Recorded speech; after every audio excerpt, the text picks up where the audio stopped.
MP ADPO में तो बिल्कुल भी हल्के में मत लेना। ये इंफॉर्मेशन हवा में नहीं बल्कि बहुत इंपॉर्टेंट है। अब बात करते हैं उन गलतियों पर जो अक्सर स्टूडेंट, इस बात को थोड़ा ध्यान से सुनना, जजमेंट्स पढ़ना है या नहीं। स्वागत है आप सभी का पीएस जुडिशरी के यूट्यूब चैनल पर। लास्ट वीडियो में हमने आपसे डिस्कस किया था एडीपीओ के एग्जाम की प्रिपरेशन कैसे करना है, जिसमें हमने सेल्फ प्रिपरेशन की भी बात की थी।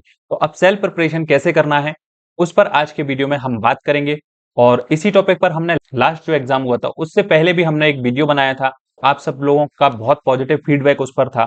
तो उसी को ध्यान में रखते हुए थोड़ा सा एडवांस और डिटेल्ड है। स्टार्ट करने से पहले आपसे रिक्वेस्ट है कि वीडियो पूरा देखा करें। कई लोग क्या है स्किप करके वीडियो देखते हैं, कुछ समझ नहीं आता, नीचे डायरेक्ट कमेंट करते हैं, जबकि उस वीडियो में पूरी चीज बताई हुई होती है। तो इसलिए स्किप करना बंद कर दीजिए, अच्छे से यदि चीजें आपको समझना है। तो चलिए स्टार्ट करते हैं बिना किसी देरी के। सबसे पहले हम बात करेंगे कि एमपी एडीपीओ एग्जाम का पैटर्न क्या है, क्योंकि हमें पैटर्न समझ आएगा तो हमारी प्रिपरेशन की आगे की चीजें क्लियर होंगी।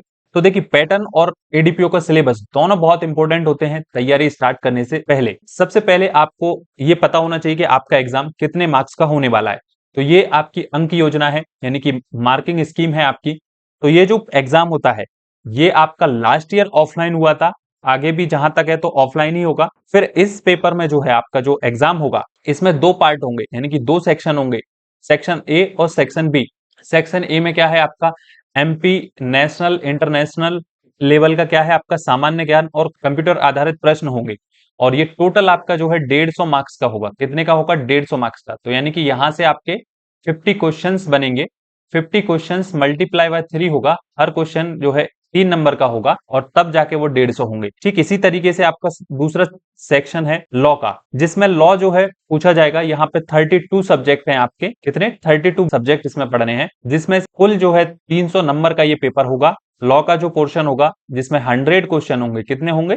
100 क्वेश्चन होंगे, मल्टीप्लाई बाय 3 होगा, तब ये 300 मार्क्स का होगा। तो इस तरीके से आपका जो एग्जाम होगा एमपी एडीपीओ का वो होगा टोटल 450 मार्क्स का। और ये 3 घंटे का पेपर होता है आपका। ठीक है, एक और इंपॉर्टेंट चीज यहां पर, इस बात को थोड़ा ध्यान से सुनना, ये जो सेक्शन ए और बी है इनमें आपको पास होने के लिए 40% ईच में लाना जरूरी है। यानी कि आपके 40% मार्क्स होंगे तभी आपकी जो है कॉपी चेक होगी, कह सकते हैं। तो दोनों में क्वालिफाई करना जरूरी है। एक और इंपॉर्टेंट चीज ये कि इसमें नेगेटिव मार्किंग भी है। नेगेटिव मार्किंग होती है आपकी, एक करेक्ट पे आपके जो है 3 नंबर मिलते हैं और रॉन्ग के लिए आपको 1 नंबर माइनस होता है। यदि आपका एक प्रश्न गलत होगा तो 1 नंबर कट जाएगा और सही होगा तो 3 नंबर मिल जाएंगे। तो इस प्रकार से आपको ध्यान रखना है। अब बात करते हैं सेक्शन ए यानी सामान्य अध्ययन की। इसमें आपको जो है 5 यूनिट हैं, जिसमें से 3 यूनिट जो है आपके एमपीजीके से संबंधित हैं और यूनिट 4 जो है आपकी करंट अफेयर्स से रिलेटेड है और यूनिट 5 जो है आपकी इंफॉर्मेशन एंड कम्युनिकेशन टेक्नोलॉजी से संबंधित है, यानी कि कंप्यूटर से संबंधित है। अब इनको पढ़ना कैसे है? देखिए, एमपीजीके को पढ़ने के लिए आपके पास एमपीजीके की बुक होना चाहिए। देन उसके अंतर्गत ये सारे जो टॉपिक हैं यूनिट 3 के अंतर्गत जितने भी सब टॉपिक हैं, इसमें करीब करीब 20-21 सब टॉपिक हैं। उन सभी सब टॉपिक्स को आपको क्या करना है, उस बुक में मार्क कर लेना है। उसके बाद आपको ये जो है प्रीवियस ईयर्स के जो क्वेश्चन हैं एमपीजीके वाले, पीवाईक्यूज जो हैं, उनको पढ़ना है कि किस प्रकार के प्रश्न पूछे गए हैं। उनको ध्यान में रखते हुए आपको ये सारे टॉपिक पढ़ना है। एमपीजीके में जैसे आप हिस्ट्री पढ़ रहे हैं तो हिस्ट्री में कोई राजवंश आप पढ़ रहे हैं तो राजवंश में उसके जितने भी राजवंश से संबंधित राजा हुए हैं उनको आपको पढ़ना है। कोई इंपोर्टेंट वर्क उनके द्वारा किया गया है तो वो चीज आपको पढ़नी है। और स्पेशली जो स्वतंत्रता संग्राम के मूवमेंट थे उनको, उनकी डेट और इवेंट्स को थोड़ा सा ध्यान में रखना है। जो मध्य प्रदेश की जनजातीय और संस्कृति है उसको अच्छे से पढ़ना है। यहाँ से प्रश्न बहुत पूछे जाते हैं। जनजाति में उनके कल्चर के बारे में पूछ लिया जाता है, उनकी प्रथाओं मेलों आदि के बारे में पूछ लिया जाता है। साहित्य जब आप पढ़ेंगे तो साहित्यकार जो है उनके जन्म स्थान, उनकी कृतियों से संबंधित, उन्हें कोई अवार्ड मिला है उससे संबंधित प्रश्न अक्सर पूछे जाते हैं। जब आप ज्योग्राफी एमपी की पढ़ेंगे तो ज्योग्राफी में आपको बहुत सारी चीजें मिलेंगी। जैसे आप नदी वाला कोई टॉपिक पढ़ रहे हैं उसमें आपको ये सब देखना है, उसका उद्गम स्थल कहाँ से है और कहाँ पर उसका समापन होता है। साथ ही साथ इन नदियों के किनारे जो सिटी है और फेमस है, इन पर कोई डैम बना हुआ है, कोई परियोजना कोई चल रही है, कोई परियोजना है तो वो आपको ध्यान रखना है। राजनीति और अर्थशास्त्र में जो भी सेंसेस वगैरह हैं, कोई योजनाएं हैं, तो उन सब चीजों को ध्यान में रखते हुए आपको एमपीजीके के ये तीनों यूनिट अच्छे से पढ़ना है। और साथ ही साथ आपको एक जो एडवांस चीज करनी है, आपको नहीं समझ आ रहा है, ये पीवाईक्यू से आपको नहीं समझ आ रहा है, तो आप एमपीपीएससी की साइट पर जाना और वहां से जो भी पीवाईक्यू हैं जिनमें जीके पूछी गई है वो पेपर डाउनलोड कर लेना, जो भी एग्जाम रिसेंटली हुए हैं एमपीपीएससी में, और उनको पढ़ना और उनसे एनालिसिस करके देखना कि एमपीपीएससी किस टाइप के प्रश्न पूछती है। तो आई होप आपको ये एमपीजीके के बारे में चीजें क्लियर होंगी। अब बात करते हैं कि एमपीजीके के लिए कोई बुक। बिल्कुल, आप एमपीजीके के लिए एमपीजीके की महावीर या पुणेकर की बुक आती है, ये दोनों अलग अलग पब्लिकेशन है, जो भी आपको ठीक लगे आप ले सकते हैं। एमपीजीके की आप परीक्षा धाम की ले सकते हैं, ये सिंपल लैंग्वेज इसमें यूज की गई है, इजी टू अंडरस्टैंड है यदि आप खुद से पढ़ रहे हैं तो। और मुकेश महेश्वरी की बुक थोड़ी डिटेल्ड है, यदि आप और अच्छे से पढ़ना चाहते हैं, आपकी तैयारी को बहुत अच्छा करना चाहते हैं, तो इसमें डिटेल में चीजें दी हुई हैं। पर इसमें थोड़ी सी मिस्टेक मिलती हैं जो मैंने लास्ट ईयर जब एग्जाम हुआ था जब इससे पढ़ा था, हो सकता है उस एडिशन में हो अब ठीक कर दी गई हूँ, तो ये चीज आप ध्यान रखेंगे। लिंक मैंने इनके डिस्क्रिप्शन में दे दिए हैं, तो वहां से आप देख सकते हैं। अब करंट अफेयर्स को कैसे पढ़ना है? देखिए, करंट अफेयर्स तो आपका जब भी नोटिफिकेशन आता है, जैसे नोटिफिकेशन आपका जब भी आएगा तो उस नोटिफिकेशन की डेट से और एग्जाम जब आपका होना है एग्जाम डेट, इन दोनों के बीच के जो करंट अफेयर्स हैं वो तो बहुत इंपॉर्टेंट होते ही हैं। इससे पहले का कोई इंपॉर्टेंट है तो वो चीज भी आपको पढ़नी है। ठीक है। वैसे ये है कि 1 ईयर का तो आपको पता ही होना चाहिए, जैसे लास्ट ईयर का हमने जो एग्जाम हुआ था एडीपीओ का, उसके करंट अफेयर्स को एनालिसिस किया, तो उसमें ये करंट अफेयर्स का 1 ईयर के अंदर जो भी घटना हुई थी उनके आधार पर प्रश्न किए गए थे। एक मुख्यालय से प्रश्न था, खेल अवार्ड, और कुछ स्टैटिक टाइप के प्रश्न पूछे गए थे। तो वो स्टैटिक टाइप के जो प्रश्न थे वो करंट अफेयर से रिलेटेड थे, यानी कि कहीं ना कहीं वो उस समय पे वो न्यूज में चल रही थी चीजें, इसलिए उसका स्टैटिक पूछ लिया गया। तो ये चीज ध्यान रखना है, और इसके लिए अच्छी चीज प्रिपरेशन ये होती है करंट अफेयर के लिए, न्यूज़पेपर आप पढ़ना स्टार्ट कर दीजिए। तो इस प्रकार से आप सारी चीजों पे ध्यान रखते हुए इसको पढ़ेंगे। अब आते हैं कि आपको यूनिट 5 यानी कि इंफॉर्मेशन एंड कम्युनिकेशन टेक्नोलॉजी कैसे पढ़ना है। तो देखिए, अभी जो प्रश्न आ रहे हैं वो कंप्यूटर जो बेसिक है हमारा उससे थोड़ा सा आगे आ रहे हैं, लेकिन हमें ये चीज नहीं भूलना है कि इंफॉर्मेशन एंड कम्युनिकेशन टेक्नोलॉजी की जब हम बात करते हैं तो बेसिक्स ऑफ कंप्यूटर आपको पता होना चाहिए। दूसरी चीज, इसमें आपको सॉफ्टवेयर के बारे में आपको पता होना चाहिए, एप्लीकेशन सॉफ्टवेयर है, विंडो सॉफ्टवेयर है, ये सब चीजों के बारे में आपको पता हो। देन आपके आर्टिफिशियल इंटेलिजेंस में आजकल एआई चैटबॉट के बारे में आपको नॉलेज हो, जो अभी चल रहा है एआई चैटबॉट वगैरह है, तो वो देख लेना कौन सा किसका है। और एप्लीकेशंस के बारे में आपको पता होना चाहिए। ई गवर्नेंस जब आप पढ़ेंगे तो वहां पर आपको बहुत सारी चीजें, पोर्टल वगैरह गवर्नमेंट के जो हैं, इंटरनेट सोशल नेटवर्किंग साइट्स, इनको आपको ध्यान रखना है कि इंटरनेट क्या है, web web hosting, web browsing, short keys and full form आप देख लेंगे। ठीक है, तो इतनी सारी चीजों को देखते हुए आपको ये सारे टॉपिक्स को पढ़ना है, और इनके लिए बुक आप ले सकते हैं, लूसेंट की आती है, लूसेंट की कंप्यूटर बुक आती है, वो देख सकते हैं। बेसिक कंप्यूटर के बारे में, basic computer set software internet के बारे में आप वहां से पढ़ सकते हैं। अरिहंत की एक कंप्यूटर अवेयरनेस की बुक आती है, तो वो आप देख सकते हैं। या फिर एक परीक्षा धाम, जो मैं अभी बात कर रहा था, केवल इसी यूनिट को स्पेसिफिक करके बनाई गई है पीएससी के लिए, क्योंकि पीएससी के सिलेबस में भी ये यूनिट है, तो इसके बेस पर वो बुक लिखी गई है, तो आप उसको भी देख सकते हैं। आपको जो भी है लिंक मैंने नीचे दे दिए हैं, वो आप देख सकते हैं।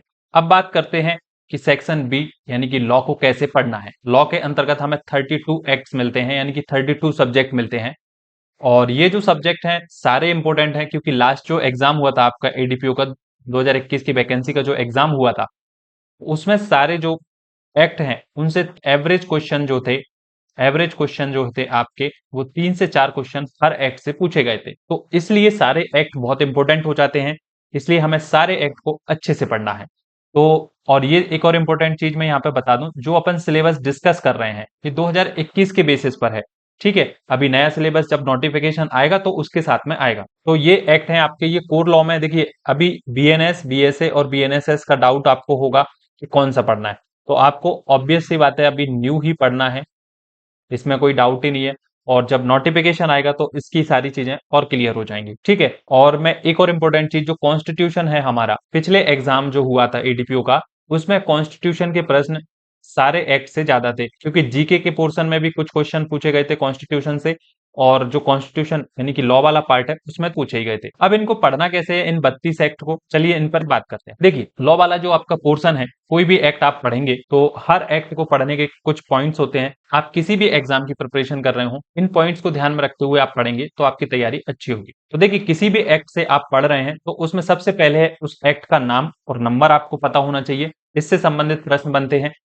ठीक है, दूसरा आपका फुल इंडेक्स पता होना चाहिए, चैप्टर से प्रश्न पूछ लिए जाते हैं डायरेक्ट, तो ये आपको पता होना चाहिए। Then short title and definition clause आपको पता होना चाहिए हर एक्ट का अच्छे से, क्योंकि शॉर्ट टाइटल और डेफिनेशन क्लॉज से अक्सर प्रश्न बनते हैं। देन इनेक्टमेंट और इन्फोर्समेंट डेट पर बेस्ड क्वेश्चन आपसे पूछे जा सकते हैं, इसलिए हर एक्ट का, जो भी एक्ट आप पढ़ रहे हैं उसकी अधिनियमन दिनांक और प्रवर्तन दिनांक को बहुत अच्छे से आपको याद रखना है। Then section name and number पर आधारित प्रश्न आपसे पूछे जा सकते हैं, जैसे कि डायरेक्ट आपसे सेक्शन नंबर पूछ लिया कि 67B में क्या है आईटी एक्ट के, इस प्रकार से, या फिर अंदर का मैटर देके आपसे पूछ लिया कि ये मैटर जो है किस सेक्शन से रिलेटेड है, नीचे ऑप्शन में आप सेक्शन दिए होंगे, तो इस तरीके से आपको पढ़ना है कि इस प्रकार के प्रश्न जो है प्रोविजन से बनते हैं। देन अथॉरिटी बेस्ड प्रश्न आपके बनते हैं, किसी भी एक्ट में कोई अथॉरिटी कोई काम कर रहा है, कोई पावर का यूज कर रहा है, कोई परमिशन दे रहा है, अपील हो रही है, तो ये सारी चीजें आपको ध्यान रखना है अथॉरिटी के अंतर्गत। ठीक है, और प्रोसीजर एंड स्टेज, किसी भी लॉ के अंतर्गत कोई प्रोसीजर बताई गई है, उस प्रोसीजर यानी कि किसी पर्टिकुलर स्टेज पर कोई काम हो रहा है तो उस चीज को आप ध्यान रखिएगा, इस प्रकार के प्रश्न वहां से बनते हैं। और फिर आपके अमेंडमेंट बेस्ड प्रश्न बनते हैं, यदि किसी एक्ट के किसी प्रोविजन में अमेंडमेंट हुआ है तो उस अमेंडमेंट का ईयर आपको पता हो, एंड दूसरी चीज जो है आपको इन्फोर्समेंट डेट उसकी पता होना चाहिए, तो यहां से प्रश्न आपके बनते हैं। और फाइन एंड पनिशमेंट यदि किसी सेक्शन के अंदर है तो वो आपको अच्छे से याद रखना है, क्योंकि यहां से भी प्रश्न पूछे जाते हैं। ये सारी बातें तो आपको ध्यान में रखनी है। के अलावा टाइम या ड्यूरेशन की कहीं पे बात की गई है तो वो ड्यूरेशन आपको याद रखना है, उससे संबंधित प्रश्न डायरेक्ट पूछ लिए जाते हैं। इलस्ट्रेशन बेस्ड क्वेश्चन आपसे पूछ लिए जाते हैं, तो इलस्ट्रेशन को अच्छे से ध्यान रखना है और कंसेप्ट आपके क्लियर होने चाहिए, कंसेप्ट बेस्ड प्रश्न भी आपसे पूछे जाते हैं। तो इतने सारे जो हैं प्रश्न के टाइप होते हैं जो यहाँ से एग्जाम पूछे जाते हैं। ठीक है, आपको लॉक इन सारी चीजों को ध्यान में रखते हुए पढ़ना है। अब कुछ एक्स्ट्रा टिप्स की बात करें तो देखिए, आप सब्जेक्ट पढ़ते जाएंगे तो उसके एमसीक्यूज को आपको सॉल्व करना है जितना हो सके, जिससे आपको उस सब्जेक्ट पर कमांड होगी। देन जितने भी प्रीवियस ईयर पेपर हैं वो आपको लगाने ही हैं। प्रीवियस ईयर पेपर तो ये मान लीजिए कि आपको पहले सॉल्व करना है, जब भी आप किसी एक्ट को स्टार्ट करें तो उससे आपको आइडिया लग जाएगा कि प्रश्न किस प्रकार के पूछे जाते हैं। अब जजमेंट्स पे हम बात करते हैं कि ये आपको पढ़ना है या नहीं। वैसे आपके एग्जाम में लास्ट ईयर 3 जजमेंट से रिलेटेड क्वेश्चन पूछे गए थे। ठीक है, 3 क्वेश्चन आपके जजमेंट से रिलेटेड पूछे गए थे, और उससे पहले भी बहुत कम जजमेंट से रिलेटेड क्वेश्चन पूछे गए हैं। तो हमें इन सब चीजों पे ध्यान नहीं देना है, हमें अपने जजमेंट्स की तैयारी भी अच्छे से करनी है, क्योंकि कितने भी जजमेंट्स पूछे जाएं, एक नंबर भी आपका सिलेक्शन होने से रोक सकता है। तो इसलिए हर नंबर की कीमत होती है, इसलिए आपको सारे जजमेंट्स को अच्छे से पढ़ना है। पढ़ना कौन से है? लैंडमार्क जजमेंट आपको पढ़ना है जो किसी सेक्शन पर बेस्ड है। दूसरा, ऐसे केस लॉज आपको पढ़ने हैं, ऐसे जजमेंट आपको पढ़ने हैं जिसमें कोई डॉक्ट्रिन या कोई कंसेप्ट उसमें प्रतिपादित किया गया है। तीसरा, आपको ऐसे जजमेंट पढ़ना है, रिसेंटली कोई इंपोर्टेंट जजमेंट आए हैं उनको आपको पढ़ना है, जैसे जुडिशरी की 3 ईयर प्रैक्टिस वाला रूल आया है, वो आपको पता होना चाहिए किस जजमेंट में आया है। देन अभी एक डॉग से रिलेटेड एक जजमेंट आया है, वो आपको पता हो। और भी कई जजमेंट है जो इंपॉर्टेंट है तो वो आपको पता होना चाहिए। और स्पेशली आपको देखिए, जजमेंट उन सब्जेक्ट के तो पता होना चाहिए जैसे कि कॉन्स्टिट्यूशन, बीएसए, बीएनएस, बीएनएसएस, इनके जजमेंट्स आपको पता ही होने चाहिए। लैंडमार्क वाले, आईटी एक्ट से रिलेटेड कोई जजमेंट है, पॉक्सो से है, डीबी एक्ट से है, एससी एसटी से है, एनडीपीएस से है, पॉस एक्ट से रिलेटेड कोई जजमेंट है। तो कुछ ऐसे एक्ट हैं जिनके जो जजमेंट्स हैं वो आपको पता होना चाहिए, और इन जजमेंट्स को ध्यान में रखते हुए आपको पढ़ना है। देखिए, आपको यदि नहीं समझ आ रहा है कि कैसे आपको इन सब की तैयारी करना है, तो एमपीएडीपीओ 2025 का फाउंडेशन बैच मैंने स्टार्ट करना है 25 अगस्त से। तो यदि आप इंटरेस्टेड हो और सीरियस हैं तो आप ज्वाइन कर सकते हैं। अब बात करते हैं उन गलतियों पर जो अक्सर स्टूडेंट सेल्फ स्टडी के दौरान करते हैं। सबसे पहली मिस्टेक जो करते हैं कि नो प्रॉपर प्लान।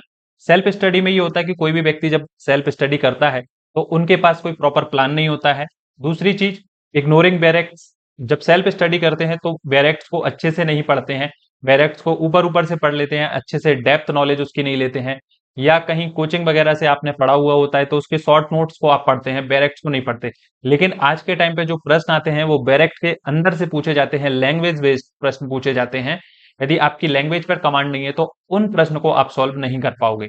देन अगली मिस्टेक है लेट पीवाईक्यू प्रैक्टिस। कुछ लोग होता है कि देखिए क्या होता है, सेल्फ स्टडीज में सोचते हैं कि पहले हम सिलेबस कंप्लीट कर लेते हैं, उसके बाद पीवाईक्यू सॉल्व करेंगे। ये सोचना ठीक है, लेकिन उससे पहले आपको पीवाईक्यू पढ़ना है। क्यों पढ़ना है? क्योंकि आप सेल्फ स्टडी कर रहे हैं, तो सेल्फ स्टडी में आपको नहीं पता कि क्या पढ़ना है, तो उससे आपको आइडिया लग जाएगा कि किस प्रकार की चीजें एग्जाम में पूछी गई हैं। तो इसलिए पीवाईक्यू जो है हमेशा सब्जेक्ट को पढ़ने से पहले एक बार रीड कर लेना जरूरी होता है। अगली है स्किपिंग रिवीजन। अब इसमें क्या होता है कि देखिए नए सब्जेक्ट हम पढ़ते जाते हैं और पुराना भूलते जाते हैं। अक्सर सेल्फ स्टडी में ये चीज देखी जाती है कि रिवीजन नहीं कर पाते हैं प्रॉपर। अगली है कि नो एमसीक्यूज प्रैक्टिस।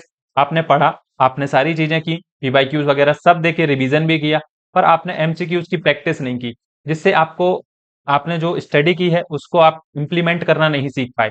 तो इसलिए एमसीक्यूज प्रैक्टिस बहुत जरूरी होता है, जो कि सेल्फ स्टडी में बच्चे नहीं करते हैं। Then ignoring GK CS. किसी भी एग्जाम में यदि हम लॉ वाले स्टूडेंट्स हैं तो होता ये है कि हम जीके या कोई भी हिंदी इंग्लिश का पोर्शन है उसको बहुत हल्के में ले लेते हैं।